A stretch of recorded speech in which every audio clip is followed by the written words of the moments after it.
एक स्तर 2 राक्षस से संघर्ष, जिसे धावक के नाम से जाना जाता है, एक कांस्य स्तर का प्राणी जो उन पर हावी हो रहा था। उसके होठों पर हल्की मुस्कान के साथ जैसे ही उसने एक लड़ाकू वॉन्ग मिंग को पहचाना, उसकी आंखें चमक उठीं। उसे यहां देखने की उम्मीद नहीं थी, लेकिन वॉन्ग मिंग से जुड़ी कुछ अफवाहों में सच्चाई जरूर थी। माना जाता है कि जब वॉन्ग मिंग ने पहली बार भुलाए गए देवताओं के खेल में प्रवेश किया तो उन्होंने 6 खिलाड़ियों की एक टीम बनाई जिनके पास छिपे हुए पेशे थे। लड़ाई शुरू हुई तो वांग मिंग ने अपने पवित्र अवरोध कौशल का प्रयोग करते हुए खुद की सुरक्षा के लिए सुनहरी ढाल तैयार की। धावकों के लगातार हमलों के बीच नायक ने सांकेतिक शांतिपूर्ण निगाहों से देखा, यह महसूस करते हुए कि वॉन्ग मिंग का छिपा हुआ पेशा पवित्र ढाल योद्धा उसे एक सामान्य योद्धा से दोगुनी मजबूती और अडिगता प्रदान करता है। दृश्य अचानक बदल गया जब एक लाल बालों वाला जादूगर सामने कदम रखकर आग की शक्ति को प्रकट करता है। प्रक्षेप्य ने धावक को मारा, लेकिन मात्र 70 अंक का नुकसान पहुंचाया। नायक ने तुरंत उसे एक जादूगर भविष्यवक्ता के रूप में पहचाना जो जादू क्षति को बढ़ाने और भविष्यवाणी आग का उपयोग करने में माहिर था। इसके बाद नायक का ध्यान तीरंदाज की ओर गया। समूह में एक पुजारी, एक लंबा धनुष चलाने वाला तीरंदाज, एक तेज तीरंदाज था जिसमें निरंतर तीर चलाने की क्षमता के साथ मानक तीरंदाज की दोगुनी विशेषताएं हैं। इस बीच पुजारी, एक ऑरेकल पुजारी, एक साधारण पुजारी की चिकित्सा क्षमता से दोगुनी थी और एक शक्तिशाली समूह चिकित्सा कौशल से शुरू हुआ। तीरंदाजों के अथक बैराज और मैग्स के जादुई हमले के बावजूद धावक बस बहुत तेज था। बिना किसी प्रयास के उनके हमलों से बच गया। लड़ाई बदल गई जब राक्षस ने वॉन्ग एम को एक विनाशकारी झटका दिया, उसकी पवित्र बाधा को तोड़ दिया। उसे पीछे झटके से गिरा दिया गया। वोंगा ने संघर्ष करते हुए खुद को संभाला, जबकि तीरंदाज ने अपनी निराशा व्यक्त की कि धावकों की अत्यंत गति ने सटीक निशाना लगाना मुश्किल बना दिया था। ओरेकल पुजारी द्वारा उपचार पाते हुए वॉन्ग मिंग ने धैर्य बनाए रखा। वह जोर देकर कहते रहे कि यदि वे अपनी रणनीति पर टिके रहे जिससे वह नुकसान को सोख सकें और पुजारी समर्थन प्रदान कर सकें तो उनकी जीत सुनिश्चित होगी। ऊपर से उनकी उत्साहपूर्ण धारणाओं को देख नायक मुस्कुराने लगे। हालांकि ये योजना सही लगती है, लेकिन युद्ध का मैदान अनेक जोखिम लेकर आता है। लड़ाई लंबे समय तक चलने पर अधिक ध्यान खींच सकती है।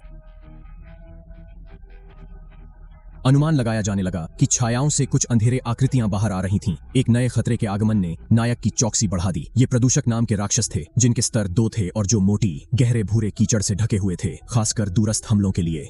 जब ये राक्षस आगे बढ़ने लगे, वोंग अडिजास के हाव भाव बेचैनी में बदल गए।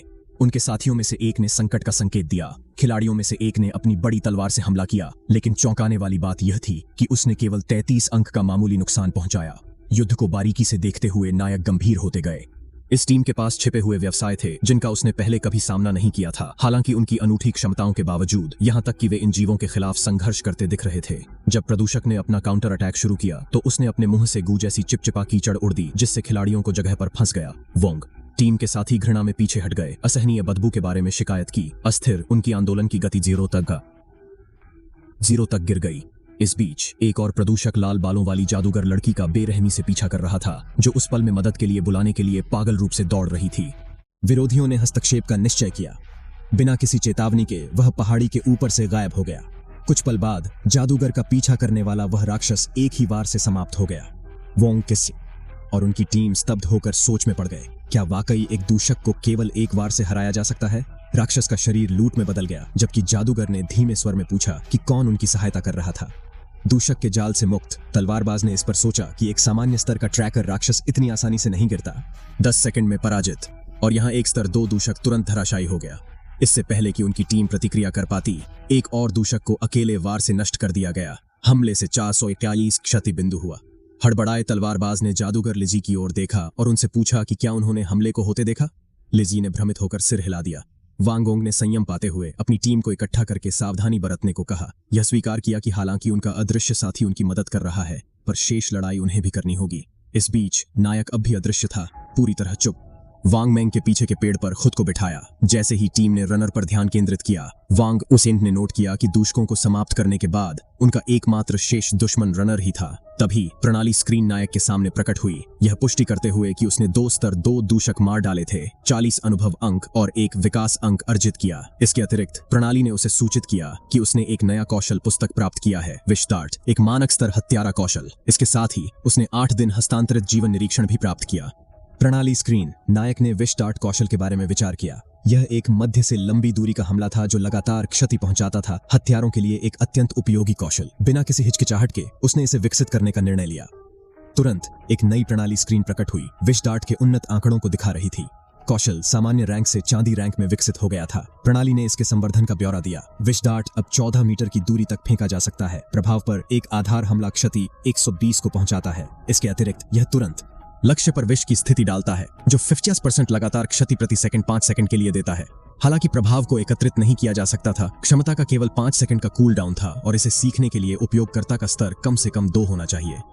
इस दौरान वांग ऑपस की लड़ाई एक दुस्वप्न बन चुकी थी। रनर राक्षस ने उसे शक्तिहीन बना दिया था। उसकी गति और शक्ति वांग के मुकाबले कहीं अधिक थी। जैसे ही उसने अपनी ढाल उठानी चाहिए, प्राणी का पंजा उसके शरीर में गहराई तक समा गया। अपनी पीड़ा के कारण वांग घबराया और जल्दी से कुछ कर पाने में खुद को असमर्थ पाया। गुड़िया उसकी ढाल जमीन पर गिर गई और उसके होंठों से पीड़ा की क्राई निकल गई। उसकी टीम ने स्तब्ध भय के साथ देखा क्योंकि उपचारक आगे बढ़ा, उसके घावों को ठीक करने की कोशिश कर रहा था, लेकिन कोई फायदा नहीं हुआ। राक्षस के पंजे अभी भी उसके मांस में डालने के साथ उपचार जादू का कोई प्रभाव नहीं पड़ा। वोंग एनकेगिस के मुंह से खून टपक रहा था क्योंकि उसने अपनी टीम को भागने का आदेश देने के लिए ताकत जुटाई, लेकिन इससे पहले कि वे प्रतिक्रिया कर सकते, एक उच्च गति परियोजना ने हवा को चीरते हुए राक्षस के चेहरे में विनाशकारी बल के साथ सीधे टकरा दी। प्रभाव ने अकेले ही 842 बिंदु क्षति दिया। क्षति के 45 बिंदुओं ने जानवर को घायल कर दिया। वांग मैंग के साथ ही स्तब्ध रह गए क्योंकि उन्होंने देखा कि बॉस राक्षसों का स्वास्थ्य चंद सेकंड्स में आधा हो गया। हमला अभी भी जारी था। घाव से रक्त धारा के रूप में बह रहा था जिससे जीव और अधिक कमजोर हो गया। वह तड़पता रहा। अंत में वांग इनकी जावेदी के आघात का सामना करते हुए नीचे गिर गया। जीवित रहने की कोशिश करते हुए उसने सुरक्षित स्थान पर सरकने का संघर्ष जारी रखा, लेकिन राक्षस की दुर्दशा और बिगड़ती जा रही थी। उसका स्वास्थ्य लगातार 324 की दर से खत्म होता रहा प्रति सेकंड। अंत में जानवर जमीन पर गिर पड़ा, नुकसान के प्रहार से हार मान ली। उसी समय नायक के सामने सिस्टम स्क्रीन उभरी जिसमें उसकी हड़ताल के परिणाम दर्शाए गए थे। उसके प्रहार ने बॉस राक्षसों के कुल स्वास्थ्य का 90% से अधिक खत्म कर दिया था, जिससे उसने पूरी तरह से खुद के लिए लूट के अधिकार सुरक्षित कर लिए। सिस्टम ने उसकी जीत को मान्यता देते हुए घोषणा की कि उसने एक कांस्य स्तरीय धावक बॉस को पराजित कर दिया है और उसे 600 अनुभव अंक मिले। एक और नोटिफिकेशन ने उसे स्तर 3 तक पहुंचने के लिए बधाई देते हुए 2 विकास बिंदुओं का इनाम दिया। 25 दिनों की हस्तांतरणीय आयु शेष। सहज प्रभुत्व के आभा में खड़े नायक ने परिणामों का विचार किया। उसने कभी नहीं सोचा था कि जहर डार्ट्स का निरंतर नुकसान प्रभाव उसके ब्रेक अदृश्यता कौशल और वर्ग यांत्रिकी के साथ ऐसे तालमेल से काम करेगा। वह चुपके से काम लेते हुए अनिश्चित समय तक अदृश्य रह सकता था और अंतहीन जहर डार्ट्स फेंक सकता था। यह अनूठी रणनीति उसे खेल के शुरुआत और मध्य चरणों में बेमिसाल बना देगी, यह सुनिश्चित करते हुए कि कोई भी राक्षस उसके सामने खड़ा नहीं हो सकता। दूसरी ओर वांग मैंग आश्चर्य में था, देखते हुए कि कैसे बॉस राक्षस समाप्त हो गया। राक्षस उसके सामने उसकी लूट में टूट गया। दबाव के दर्द का स्तर इतना तीव्र और विचलित करने वाला था कि उसने क्षण भर के लिए यह सोचा कि क्या यह सच में एक खेल है। उसकी सोच बाधित हुई जब अचानक लूट गायब हो गई। उसकी आंखों के झपकने के साथ ही चुरा ली गई। यह मायावी अप्रत्याशित किसान का काम था, इतनी तेजी से कि वांग उसे देख भी नहीं पाया। खुद को खड़ा करने के लिए संघर्ष करते हुए वांग की दम्मा सिर झुकाकर आभार व्यक्त करता है। शायद हम नहीं जानते कि वह कौन था जिसने हमें बचाया। उसने स्वीकार किया, लेकिन मैं आभारी हूं। छाया से आती हुई आवाज गूंजती है, सुरक्षित रहो। उसकी पहचान छिपी हुई थी। आपको दूसरों पर इतना भरोसा नहीं करना चाहिए, उसने चेतावनी दी, खासकर ऐसे जंगली क्षेत्र में। वांग ने सिर हिलाया और बात को आत्मसात कर लिया। मैं समझता हूं, याद दिलाने के लिए धन्यवाद, उसने जवाब दिया। मैं अभी आपका समय बर्बाद नहीं करूंगा। मेरा नाम वांग।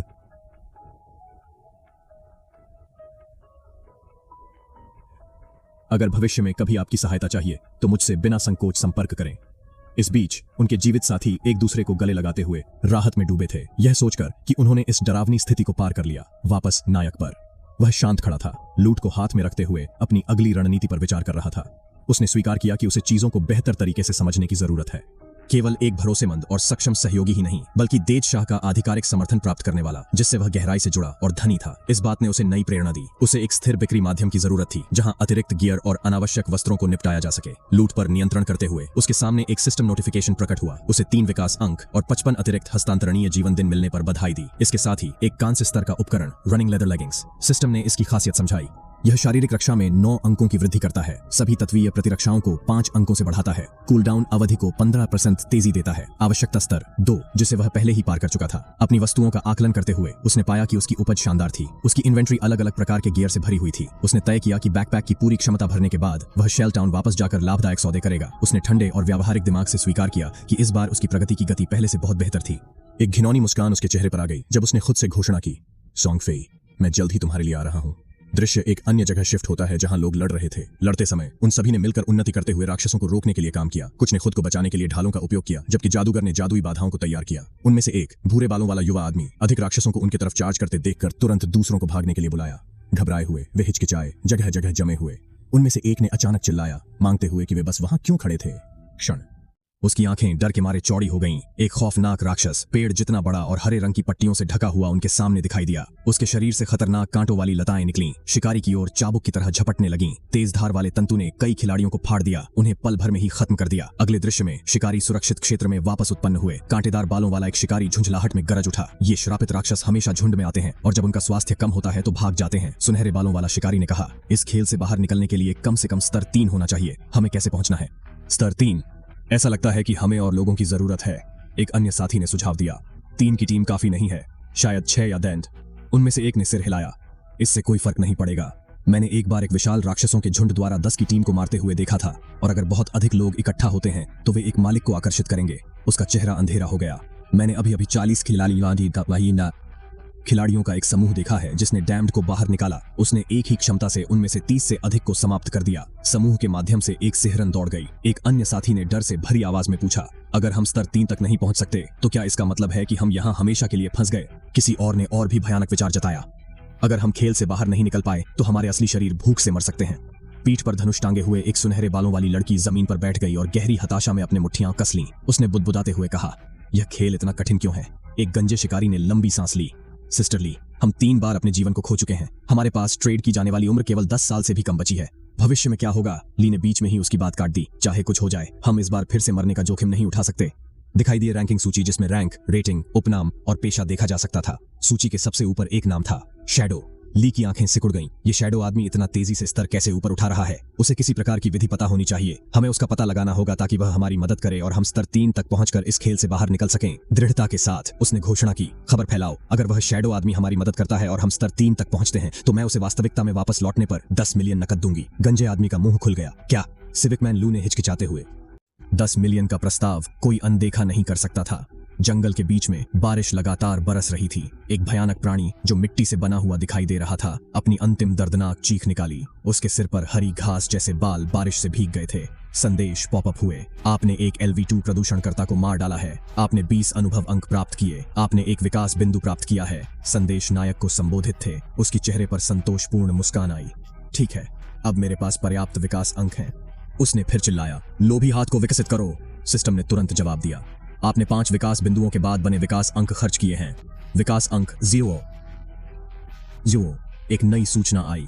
लोभी हाथ प्लैटिनम जेड असैसिन कौशल को 110% से 160% संभावना के साथ मॉन्स्टर के शवों पर अतिरिक्त लूट ड्रॉप प्राप्त करने के लिए प्रयोग किया जा सकता है। अतिरिक्त लूट के एक स्तर बढ़ने की 20% संभावना है।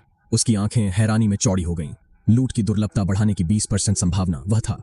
अगर वह इस कौशल को और आगे बढ़ाता तो क्या यह 100% के पार या और अधिक पहुंच सकता था? इससे पहले कि वह और माथापच्ची करता, उसे एक खौफनाक उपस्थिति का एहसास हुआ। वह वही दुष्ट था जिसने अकेले 30 से अधिक खिलाड़ियों को कुचल दिया था। यह अब ब्रॉन्ज स्तर का बॉस था। वह जीवनसार निगल रहा था और उसकी ताकत सिल्वर स्तर की ओर बढ़ रही थी। नीली ऊर्जा उसके मुंह के आसपास घूम रही थी। नायक ने अनुमान लगाया कि यह अब तक लगभग 40 खिलाड़ियों के संसाधन खुद में समेट चुका है, मगर उसका बैग पहले ही पूरी तरह से भर चुका था। अगर वह दुष्ट को इस वक्त मार भी देता तो भी उसके पास कुछ नया उठाने की जगह नहीं होती। बॉस के पूरा विकसित होने में अभी समय बाकी था। उसने साफ दिमाग से सोचा, मैप पर इस जगह को चिन्हित किया और तय किया कि इन्वेंट्री खाली कर फिर लौटेगा।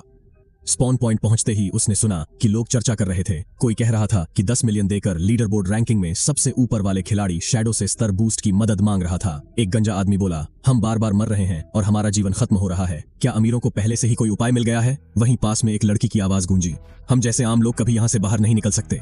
इन चर्चाओं के बीच एक आदमी चुपचाप अकेले भीड़ में चलता चला गया। धमकपूर्ण आभा से घिरे हुए उसके आसपास सभी ने रहस्यमय खिलाड़ी पर ध्यान केंद्रित किया। नायक ने सिस्टम स्क्रीन पर बेचने का बटन क्लिक किया और कमल मुद्रा में बैठ गया। तब सिस्टम की आवाज गूंजी, उपकरण और कौशल बिक्री, केवल 10 मिनट शेष। यदि आप खरीदना चाहते हैं तो जल्दी करें। उसके अप्रत्याशित आगमन से लोग हैरान रह गए थे। यह व्यक्ति कब आया? किसी ने पूछा। एक और ने अविश्वास में कहा, वह 2 सेट कांस्य गियर ले जा रहा है और अभी भी अधिक बेचना चाहता है।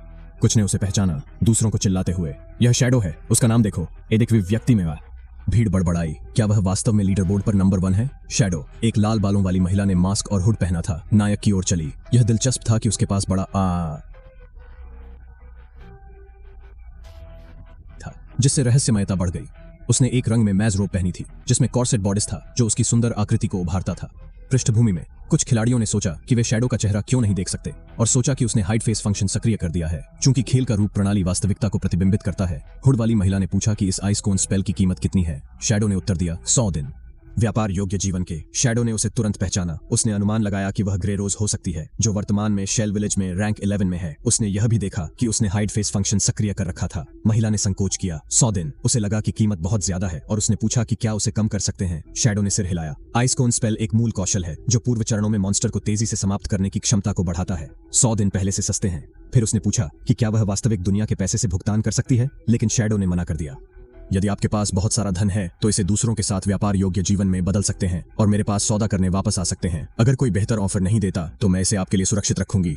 थोड़े समय के बाद उसने शैडो को थोड़ी देर इंतजार करने के लिए कहा और अपने टीम के साथियों से सलाह लेने चली गई। एक सदस्य ने कहा कि उनकी वजह से वे तेजी से स्तर 2 तक पहुंच गए हैं और किसी को भी आपत्ति नहीं थी। दूसरे सदस्य ने स्वीकृति में सिर हिलाते हुए कहा कि आइस कोन स्पेल से वे जल्द ही स्तर 3 तक पहुंचना संभव बना लेंगे जो उन्हें जल्दी खेल से बाहर निकलने में मदद करेगा। उसने फिर अपनी टीम के सदस्यों से व्यापार योग्य जीवन ट्रांसफर करने के लिए कहा, यह आश्वासन देते हुए कि वे वास्तविक दुनिया में लौटने पर इसे चुका देंगे। एक स्तर 2 टीम। उन्होंने 30 या 40 ट्रैकर्स को खत्म कर दिया था। उनका व्यापार योग्य जीवन निश्चित रूप से 100 दिनों से अधिक था। सौदा पूरा होने के बाद सिस्टम संदेश दिखाई दिया। आपने आइस कोन जादू बुक बेच दी और 100 दिनों का व्यापार योग्य जीवन प्राप्त किया। व्यापार योग्य जीवन 268 दिन, 368 दिन। जब लाल हुड वाली महिला लौट रही थी तब एक सुनहरे बालों वाली महिला शैडो के पास पहुंची। आखिरकार मैं तुम्हें ढूंढ ही लिया शैडो, उसने गर्व से कहा। शैडो, मैं तुम्हें मौका दे रही हूं, बस मुझे स्तर 3 तक ले चलो और जब हम वास्तविकता में वापस आएंगे मैं तुम्हें 10 मिलियन नकद दूंगी। आसपास के खिलाड़ियों ने हैरान होकर सांस छोड़ी। अफवाह सच साबित हुई। किसी ने टिप्पणी की, कोई वास्तव में शैडो को 10 मिलियन की पेशकश कर रहा है, यह कितना आसान पैसा होगा। किसी और ने कहा। शैडो ने उसे पहचान लिया। अपने पिछले जीवन में वह एक अपराधी गिरोह की नेता थी जिसे अंततः अधिकारियों ने खत्म कर दिया। ली ने मुस्कुराते हुए कहा, मेरे पिता दाजांग इंडस्ट्रीज के अध्यक्ष हैं, तुम्हें पैसे की चिंता नहीं करनी है। शैडो ने अधूरी निगाह से उसे देखा। उसके अतीत की क्रूर यादें ताजा हो गईं। उसने अक्सर नकद को व्यापार योग्य जीवन लेने के लिए और लोगों को नुकसान पहुंचाने के लिए इस्तेमाल किया था। उसके लिए और जो लोग उनकी बात नहीं सुनते थे उन्हें मार दिया गया था। वह कुछ भी नहीं बल्कि कचरा थी। उसने शैडो की बढ़ाई जारी रखी। हालांकि तुम इस खेल में मजबूत हो, कोई भी नहीं जानता कि इसके साथ वास्तव में क्या हो रहा है। अगर तुम मेरे साथ जुड़ते हो तुम राजा की तरह जियोगे, गाड़ियां, घर, महिलाएं और जो भी तुम चाहो। शैडो की आवाज ठंडी थी। अगर तुम खरीदने नहीं जा रहे हो तो किनारे हो जाओ, मेरे व्यवसाय में हस्तक्षेप मत करो। ली ने ठिठोली की। क्या कचरा? मैं तुमसे पूछकर एहसान कर रही हूं कि मुझे ले जाओ। अगर हम वास्तव में होते तो मैं अभी तुम्हें सबक सिखाती। एक डरावनी आभा शैडो से फैल गई जब उसने बात की। एक और शब्द और मैं तुम्हें तब तक मार दूंगा जब तक तुम्हारी जान खत्म न हो जाए। ली का अहंकार शांत हो गया। वह और उसके 3 साथी जल्दी से भीड़ में गायब हो गए। थोड़ी देर बाद सिस्टम संदेश आया। आपने डिमलाइट ट्यूनिक ब्रॉन्ज बेच दिया और 19 दिनों का व्यापार योग्य जीवन प्राप्त किया। व्यापार योग्य जीवन 547 दिन, 540 दिन। अपने सभी आइटम बेचने के बाद शैडो ने फौरन फैसला किया कि अब समय आ गया है कि शापित से निपटा जाए। इस बिंदु पर किसी को यह एहसास नहीं था कि व्यापार योग्य जीवन का इस्तेमाल वास्तविकता में कौशल को निकालने के लिए किया जा सकता है। यह बात किसी के ध्यान में नहीं आई। यह है कि यह भगवान को छोड़ा गया खेल अंततः वास्तविक दुनिया में आदेश का पतन लाएगा। अपने चुपके कौशल को सक्रिय करते हुए छाया ने उसकी उपस्थिति को मिटा दिया। उसके आसपास के लोग दंग रह गए। वे नहीं देख पाए कि वह कहां गया था। किस तरह का पेशे ऐसी क्षमताओं को प्रदान करता है। किसी ने अविश्वास में बड्ढा दिया। बड़ी महिला, न केवल बड़ा लंबा बल्कि उन सभी जगहों पर जिनकी आप कल्पना कर सकते हैं। हमारी ड्रिपी छाया से भागने के बाद अपने 3 मिनों के साथ सांस लेकर खड़ी थी। वह दौड़ने से थोड़ा पसीना बहा हुआ था, लेकिन वास्तव में जो जला गया वह शर्म था। वह विश्वास नहीं कर सकती थी कि छाया ने उसके साथ क्या किया है। उसने उस पर हाथ उठाने की हिम्मत कैसे की? क्रोध से भरकर उसने सोचा कि एक बार जब वह वास्तविकता में वापस लौटती है तो वह बदला लेगी। तभी किसी ने इमारत से कदम बाहर रखा और लिजी को संबोधित किया।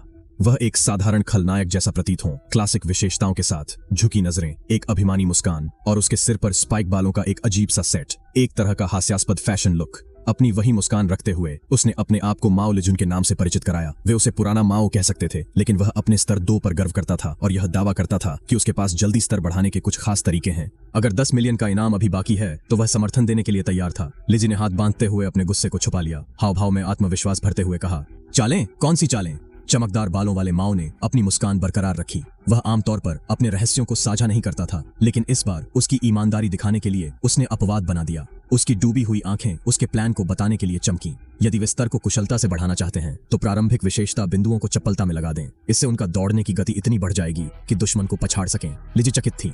उसने सोचा, अरे तो यह तकनीक है। उसे अपने प्रारंभिक बिंदुओं को ताकत में डालने का पछतावा हो रहा था, लेकिन उसने अपनी हैरानी को छुपाते हुए हल्की मुस्कान के साथ प्रतिक्रिया दी। तुम वाकई कुछ जानते हो, उसने मांग की। मुझे स्तर ऊपर ले चलो। नए आदमी की मौजूदगी से संतोष जताते हुए, हालांकि वह कुछ और सोच रही थी, लिजी ने महसूस किया, चलो कम से कम मुझे कोई मिला जो जानता है कि वह क्या कर रहा है। वहीं दूसरी ओर जंगल के भीतर गहराई में बारिश हो रही थी। छाया पेड़ की एक शाखा पर पहुंची और उसकी चुपके कला को निष्क्रिय कर दिया। उसकी आंखें बॉस पर टिकी थीं और जैसा कि उसने उम्मीद की थी, वह और भी ताकतवर हो गया था। चांदी का स्तर। यह प्राणी ग्रूट की सटीक नकल जैसा दिख रहा था। यह स्पष्ट नहीं था कि यह लेखकों की सोच का परिणाम था या नहीं। इस विकास में सामान्यतः कम से कम 7 से 8 घंटे लगते हैं। यह बहुत लंबा समय था। पिताजी की छाया ने गुर्राकर कहा, मैं इतना लंबा नहीं बैठूंगा। वह शाखा पर खड़ा हुआ और एक हरे रंग का कुनाई जैसा हथियार निकाला, जैसा नारुतो में दिखाई देता है। उसके हाथ में चमकता हुआ विषाक्त डार्ट था। बिना समय बर्बाद किए उसने इसे सीधे ग्रूट समान बॉस पर फेंक दिया और स्टील्थ ब्रेक स्ट्राइक नामक एक तकनीक का उपयोग किया। यह हमला सफल हुआ। श्रीबांत के 619 हॉर्स पावर कम हुए। डार्ट का जहर तुरंत प्रभावी हुआ।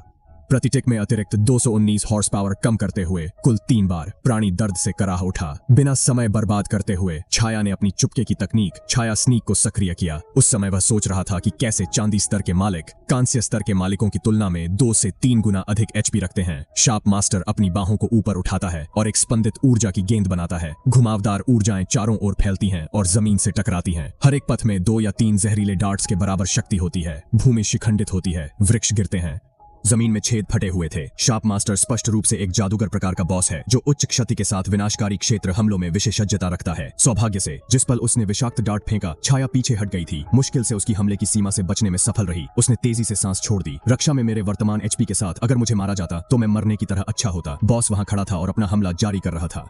छाया ने तब एक योजना बनाई। वह अपने चुपके कौशल कूल डाउन के समाप्त होने का इंतजार करेगा और फिर बॉस के शांत होने के दौरान बॉस पर हमला करने के बाद बॉस ने अपने हमले को समाप्त कर दिया, क्योंकि बॉस ने अपने शांत होने में प्रवेश किया। अपने हमले को पूरा करने के बाद एक छोटे से रुकने के बाद छाया ने अपना अवसर देखा और हाथ में डार्ट लेकर बॉस की ओर दौड़ा। राउंड 2 ने पहले की तरह ही चाल के साथ डार्ट के माध्यम से छाया शुरू की। Stealth break strike. चूंकि बॉस कमजोर था इसलिए इसे 609 नुकसान पहुंचाया। डार्ट्स विनोम ने बॉस से 3 बार 219 हॉर्स पावर भी निकाल दिया। अब जब बॉस एचपी लगभग खत्म हो गया था तो यह भागने लगा। छाया का आभा बॉस के लिए बहुत डरावना था। उसने भागने वाले बॉस पर एक और हमला किया और कहा कि बिना आत्मसमर्पण कर दें। तिजोरियों को कुचलने वाले बॉस पर अधिक हमला करते हुए कहते हैं कि बिना किसी विरोध के आत्मसमर्पण करना चीजों को और आसान बना देता है। एक सिस्टम संदेश प्रकट हुआ। आपने कर्स मास्टर सिल्वर टीयर को हराया है। आपने 800 एक्सपी अर्जित किए। बधाई हो, आपने स्तर 5 तक प्रगति कर ली है। साथ ही आपको 4 विकास अंक मिले हैं। आपने कुल 134 दिनों का जीवन काल हासिल किया। पुरस्कार इतने अच्छे थे कि हमारा चैड एमसी अपनी हंसी रोक नहीं सका। उसे यकीन नहीं हो रहा था कि उसने 2 बार स्तर बढ़ाया और 4 विकास अंक लिए। अपनी दाहिनी हाथ को ऊपर उठाकर वह चिल्लाया, ग्रीडी हैंड। एक और सिस्टम संदेश आया। कौशल ग्रीडी हैंड सफलतापूर्वक सक्रिय हुआ। आपने 4 विकास अंक अर्जित किए। इसके अलावा 134 दिनों का ट्रेडेबल जीवन काल प्राप्त हुआ। शैडो बेहद खुश था। सिल्वर टीयर बॉस से उसे 12 विकास अंक और 373 दिनों का जीवन काल मिला। उसकी किस्मत गजब की थी। एक और सिस्टम संदेश पॉपअप हुआ। ग्रीडी हैंड्स के अतिरिक्त प्रभाव ने काम किया। आपकी लूट में से एक वस्तु को सिल्वर से गोल्ड टीयर तक अपग्रेड किया गया। शैडो की खुशकिस्मती आज उसके पक्ष में थी। गोल्ड टीयर लूट मिली। यह बड़ी जीत थी। 20% संभावना का ड्रॉप अपग्रेड होते ही उसने सिर झुकाया। भावना का ड्रॉप है कि स्पॉन पॉइंट पर एक खूबसूरत लड़की ने सांस ली। आखिरकार मैं वापस आ गई। उसकी पोशाक, एक रोब और कॉर्सेट देखकर समझना सरल था कि वह एक मैज है। इस बीच लीडर बोर्ड पर यह घोषणा हो रही थी, लीडर बोर्ड अपडेट, शैडो ने स्तर 5 पर पहुंच चुका है। क्या? भीड़ से कोई बोल उठा। क्या उसने कोई शक्तिशाली बॉस हराकर सीधे स्तर 3 से 5 पर छलांग लगाई? एक अन्य ने कहा, मैंने उसे 10 मिनट पहले ही उच्च स्तर का सामान बेचते देखा था। वहीं दूसरे ने बताया कि उसने अपनी 18 साल की बहन को शैडो से मिलवाकर कुछ लाभ की उम्मीद जताई। स्तर बढ़ाने में मदद करें, वॉन्ग मिंग की टीम के एक सदस्य ने शिकायत की। हम इसे कैसे संभालें? हम तो अभी स्तर 3 पर हैं और शैडो पहले ही स्तर 5 पर है। वॉन्ग मिंग ने उसे विचार छोड़ने को कहा और वास्तविकता पर लौटने का सुझाव दिया। हमें परिवार और दोस्तों को इस भगवान द्वारा छोड़े गए खेल के बारे में चेतावनी देनी होगी। वह जानता था जल्द ही दुनिया अराजकता में डूब जाएगी। जैसे ही खबर फैलेगी उन्हें अपने प्रियजनों को तैयार रहने की सलाह देनी होगी। और इस निर्णय के साथ सभी 4 ने अपनी राह ले ली।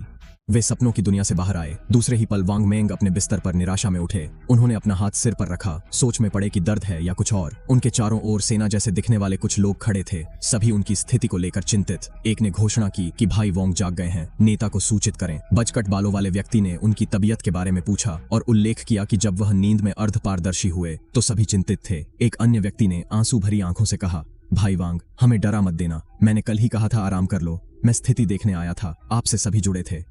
उन्होंने तुरंत सभी को एकत्रित होने का निर्देश दिया और कहा, कोई बड़ा मसला हो रहा है। अगले दृश्य में एक व्यक्ति पूछता है, आपने पहले बताया कि छिपे हुए पेशेवरों की टुकड़ी ने हमला किया था, लेकिन किसी से बचा लिया गया। पुलिस वर्दी में वांग मेंग ने जवाब दिया, हाँ, वह छाया था। जब उसने मेरी मदद की थी तो वह स्तर 3 पर था, लेकिन जब हमने उसे फिर से देखा तो वह स्तर 5 तक पहुंच चुका था। उसने 2 स्तर उछाल लिए। अधिकारी ने हैरानी से पूछा, 2 स्तर की छलांग? अगर अब वह स्तर 5 का है तो क्या वह सर्वोच्च खिलाड़ी नहीं होगा? उसने कैसे किया? वांग मेंग ने अनुमान लगाया, शायद उसने किसी बॉस को हराया होगा या ऐसा कुछ। हालांकि यह केवल उनका कयास था। एक संकीर्ण चेहरे और स्पष्ट आवाज वाले अधिकारी ने पूछा, अगर छाया स्तर 3 से ऊपर 1 घंटा पहले ही पहुंच चुका था तो उसने घर क्यों नहीं लौटने का निर्णय किया? उन्होंने सवाल उठाया कि शायद उसके पास वास्तविक दुनिया में कोई परिवार नहीं था जिसकी उसे सूचना देनी पड़े। वांग मेंग ने कंधे उचकाकर जवाब दिया, मुझे नहीं मालूम, शायद उसका कोई परिवार ही न हो। 20 के दशक में प्रतीत होने वाली गोल चेहरे व बड़ी आंखों वाली एक अधिकारी ने अटकल लगाई, क्या वह छाया किसी ट्रांसमाइग्रेटर जैसा हो सकता है? ट्रांसमाइग्रेटर आमतौर पर अनाथ होते हैं और तेजी से ताकतवर बन जाते हैं। जैसे ही उसने अपनी बात पूरी की, सभी लोगों के चेहरों पर आश्चर्य ने घर कर लिया। वे उसकी सोच में छुपे हास्यास्पद विचार को पचा नहीं पा रहे थे। चुप्पी के बाद उसने दोबारा सवाल किया, अपना चेहरा प्यारा बनाकर, मैं सही हूं, है ना? एक गंभीर स्थिति में मजाक करने के लिए एक वरिष्ठ अधिकारी ने उसे फटकार लगाई। उसने अपनी गलती मान ली और अनायास ही जीभ बाहर निकाल दी। अधिकारी, जो गणमान्य लग रहा था, बोलने लगा, भगवान के छोड़े गए खेल की जानकारी वांग मेंग द्वारा दी गई है, जो उच्च स्तरीय रिपोर्टों से मेल खाती है। उन्होंने जोड़ा, ऐसी रिपोर्टें संकेत देती हैं 4 और वह चिंतित थी कि वे अनुकूल नहीं कर पाएंगे। एक काली बालों वाली लड़की जो कुर्सी पर बैठी थी ने इसके खिलाफ सलाह दी। कहा कि उन्हें पहले मजबूत होने पर ध्यान देना चाहिए और फिर अपने माता पिता की मदद के बारे में सोचना चाहिए। हालांकि कुछ बड़ा घटित हुआ था। चिनफुंग ने बिल्कुल भी प्रतिक्रिया नहीं दी। वह उसे माफी मांगने के लिए नहीं आया। क्या वह अब घमंडी हो गया था? उसे हमेशा यह झटका लगता था जब वह उस पर नाराज होता था। वह हमेशा उसे शांत करने का तरीका खोजता था, लेकिन आज उसने ना तो किसी भी तरह से ऐसा किया, बल्कि उसे मारा भी था। उसने केवल ब्रदर सॉन्ग फेस कॉन्सर्ट को देखने के लिए कक्षा छोड़ दी थी। उसने अपने मन में चिनफुंग को शाप दिया, अगर उसने माफी नहीं मांगी 1000 बार, इस बार वह उसे कभी माफ नहीं करेगी। लेकिन फिर एक विचार उसके मन में आया और उसने छींटाकशी की। सौभाग्य से वह सॉन्ग फेस कॉन्सर्ट में गई थी। उसका चेहरा लाल हो गया जब उसने पल का स्मरण किया। आंखें जुनून में पीछे की ओर घूम रही थीं। उसने सोचा कि अगर वह उस दिन नहीं जाती तो अब हो सकता है कि कई और मौके न हों, विशेष रूप से अब जब यह भगवान त्यागा हुआ खेल जारी हो गया था। उसने कॉन्सर्ट में सॉन्ग फेई का गाना और नृत्य को याद किया। इसे याद करके वह फिर से भावुक हो गई। उसने सॉन्ग फेई को पहले से ही मिस करना शुरू कर दिया था। अचानक कुछ उसके दिमाग में क्लिक किया और वह थोड़ी शर्माई। सोते समय जब लोग खेल में दाखिल होते थे तो इसका मतलब ब्रदर सॉन्ग फेई भी वहां शामिल हो सकता है। इस सोच ने उसे एक अलग उत्साह में डाल दिया। उसकी आंखों में चमक और गालों पर गहरा लाल रंग था। उसने याद किया कि उसका सहपाठी जियांग वेई चकित करने वाली गति से लेवल 3 पर पहुंच गया था। उसने उससे पूछने का मन बनाया। संदेश भेजने के दौरान उसने अपनी पढ़ाई के लिए नोट्स तैयार करना शुरू किया।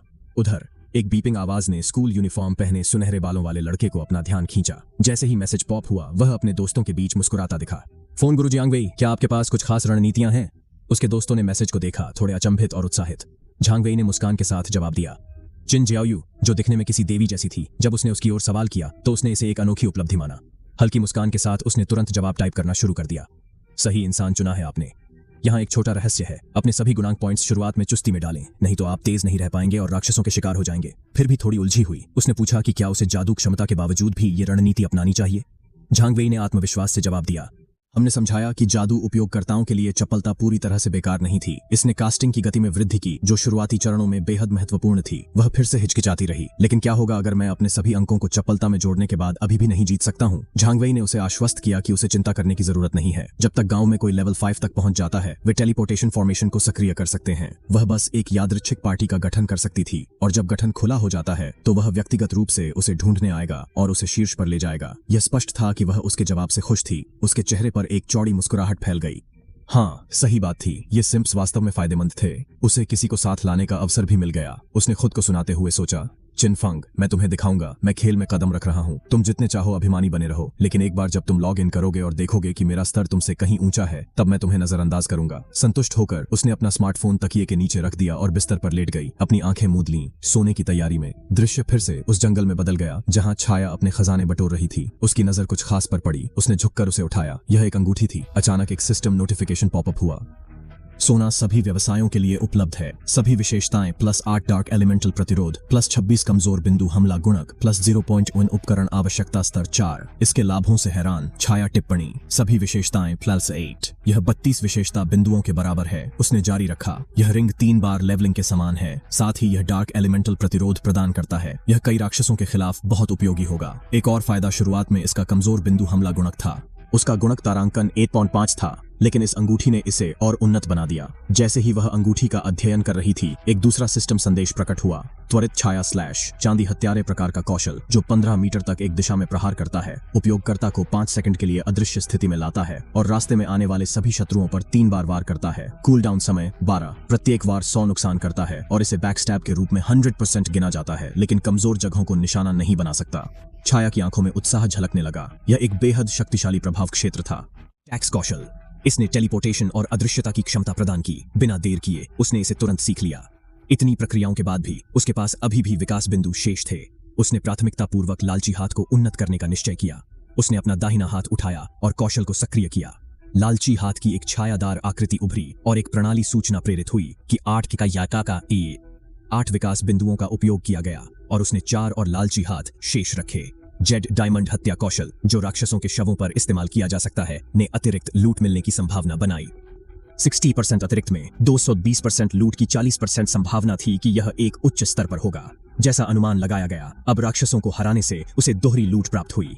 उसने लालची हाथ को निष्क्रिय किया और बाकी विकास बिंदुओं का उपयोग करके त्वरित छाया स्लैश को 3 स्तरों तक बढ़ाने का निर्णय लिया। प्रणाली ने रिपोर्ट दी कि इसे उन्नत करने के 3 बिंदु उपयोग किए गए, जिससे उसके पास केवल 1 बिंदु बचा। सुधारित कौशल विवरण सामने आया। विवरण को पढ़ते समय उसकी छोटी सी चिंता भी झलकी। बदलाव ने चीजों को थोड़ा अधिक कठिन कर दिया, लेकिन फिर भी वह प्रसन्न था। केवल त्वरित छाया स्लैश पर निर्भर रहते हुए वह अज्ञात समय तक अदृश्य रह सकता था। इन्वेंट्री जांचते हुए उसने बड़बड़ाते हुए कहा, बाकी सब बेमतलब है, परंतु सिल्वर स्तर के योद्धा कौशल पुस्तक युद्ध गर्जन का एक अच्छा मूल्य मिल सकता है। तभी अचानक उसे एक आवाज ने सतर्क कर दिया। उसने पीछे मुड़कर देखा कि 3 विशाल जीव उसकी ओर तेज गति से आ रहे थे। वे स्तर 4 अंक क्रॉलर थे, लेकिन फिर भी वह निश्चिंत रहा। कौशल सक्रिय करते हुए छाया ने उसके शरीर को लपेट लिया। पलक झपकते ही वह आगे बढ़ा।